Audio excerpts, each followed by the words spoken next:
Halo, assalamualaikum warahmatullahi wabarakatuh.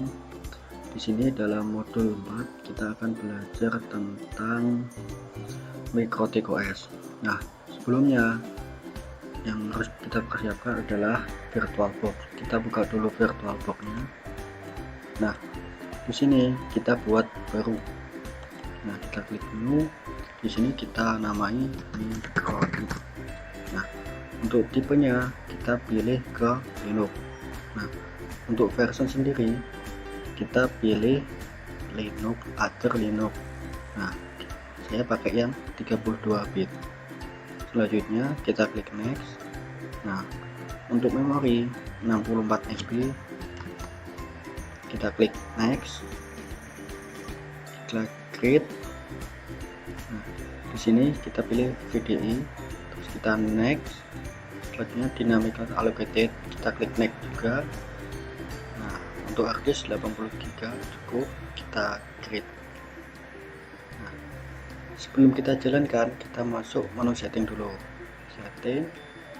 Nah, di sini kita masuk ke yang storage. Nah, yang DVD ini klik empty, terus kita masukkan DVD Mikrotiknya. Di sini kita pakai Mikrotik 6.3. Selanjutnya masuk ke menu network. Nah, di sini kita pakai semua adapter 1 sampai 4. Adapter 1 kita enable, kita gunakan sebagai NAT. Adapter 2 kita enable juga, kita gunakan sebagai bridge. Nah, yang event ini kita rubah ke allow. Nah, selanjutnya yang adapter 3 kita buat ke bridge juga, namun di sini kita rubah ke Realtek 1 GB. Kita tetap ini dengan terus adapter 4 kita enable, statementnya kita rubah ke host only adapter. Nah, terakhir kita klik OK. Nah, selanjutnya tinggal kita jalankan Mikrotiknya.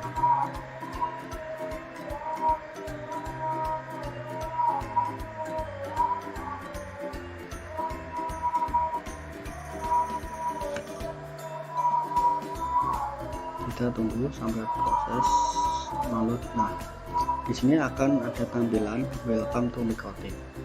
Kita pilih A untuk menseleksi semua sampai dia tercentang semua, kemudian kita I untuk install.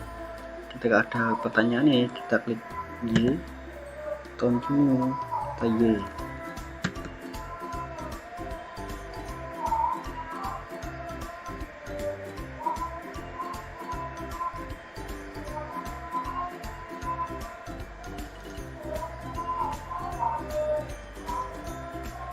Tunggu sampai proses instalasi selesai. Nah, di sini kita jangan reboot dulu, tapi masuk ke device, optical drive. Kita hapus centang dulu Mikrotiknya, Java summon, baru kita enter supaya dia reboot.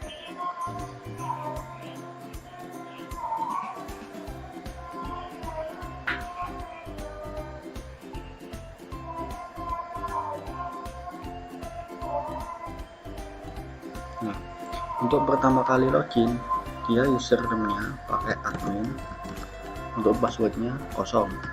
Nah, ini adalah tampilan awal Mikrotik. Pertama kita end aja. Nah, sini adalah tampilan awal Mikrotik. Nah, biar kita mudah menyetingnya tidak berbasis tag, kita bisa menggunakan yang namanya Winbox. Ini kita buka dulu Winbox-nya. Nah, ini adalah tampilan Winbox. Sebelum kita mengonekkan, kita refresh dulu sampai Mikrotiknya terdeteksi. Nah, di sini terdeteksi Mikrotiknya. Kalian pilih pada bagian MAC address biar cepat. MAC.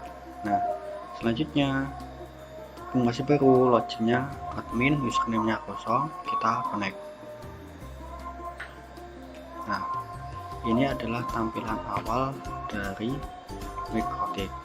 Nah, dalam praktikum kali ini kita akan membahas tentang instalasi tadi sudah, mengubah username dan password Mikrotik, men-setting jam, setting IP address, setting gateway, setting DNS server, dan terakhir DHCP server. Nah, setelah kita selesai instalasi, selanjutnya kita rubah username atau password dari Mikrotik. Caranya masuk ke sistem. Nah, kemudian pilih yang user.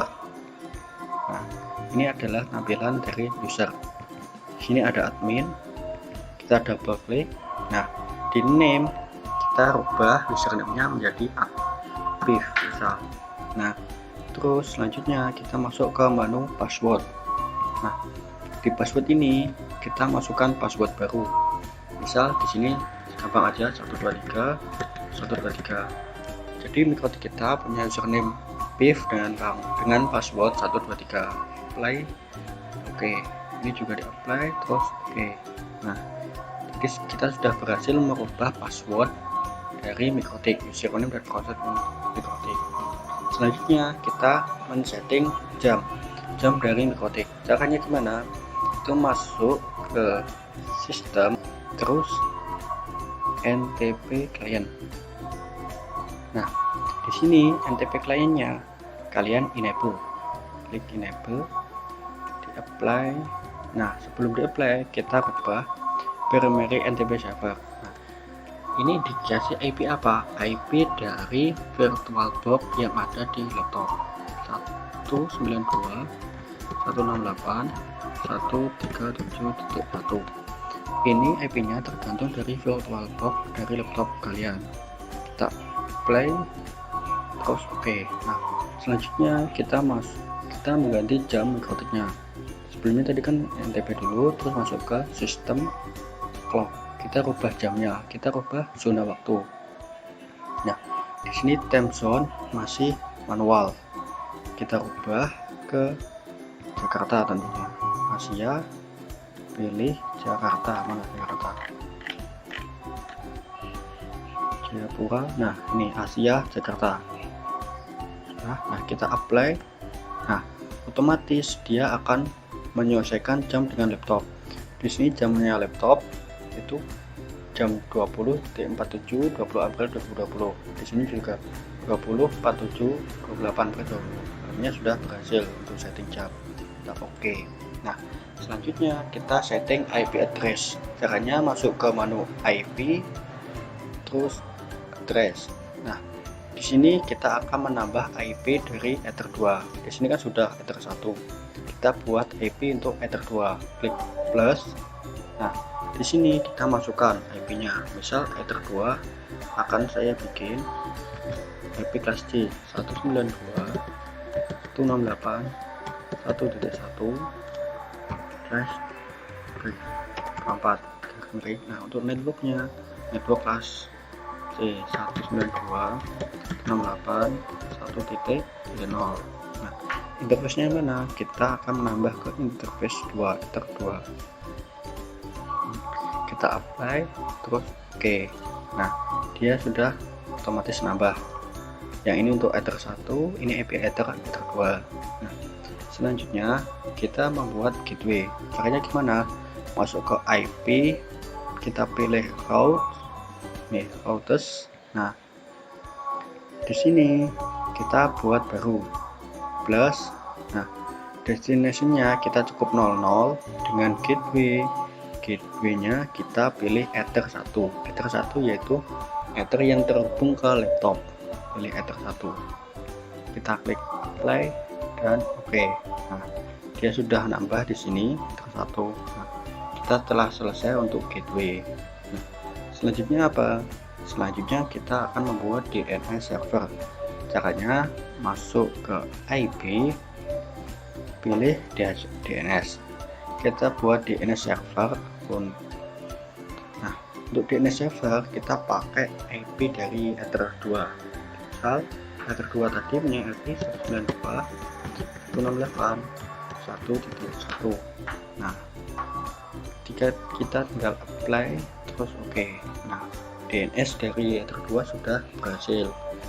Terakhir kita mau setting DHCP. Nah, DHCP server kita masuk ke IP, DHCP server. Nah, di sini kalian pilih DHCP setup. DHCP setup, jangan yang plus, tapi yang DHCP setup.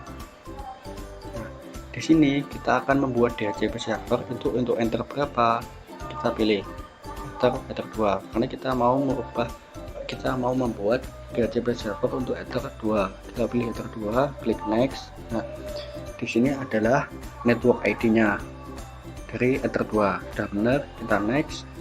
Ini adalah gateway-nya sesuai IP dari enter 2, sudah benar, klik next. Nah, di sini kita memberi ring. Kalau di sini kan 1.2 sampai 1254. Kita rubah aja, misal kita cukup 2 sampai 10 misal yang buat kliennya. Klik next. Nah, kita DNS server 88 aja. Kita klik next. Nah, last time kita next aja. Nah, setup completely successful. Nah, kita telah berhasil membuat DHCP server. Untuk DHCP klien sama, DHCP klien. Nah, ini. Nah, di sini enter 1 kan sudah nambah, kita plus enter 1. Nah, berhubung di sini enter 1 sudah, jadi kalian tidak perlu menambahkan. Ketika kalian tambahkan, nah dia akan already exist. Artinya apa? Dia sudah dibuat, jadi nggak perlu membuat lagi. Nah, ini sudah dibuat. Nah, itulah tadi tutorial singkat praktikum tentang instalasi Mikrotik pada modul 4. Nah, sekian pembahasan dari saya, kurang lebihnya saya mohon maaf. Wassalamualaikum warahmatullahi wabarakatuh.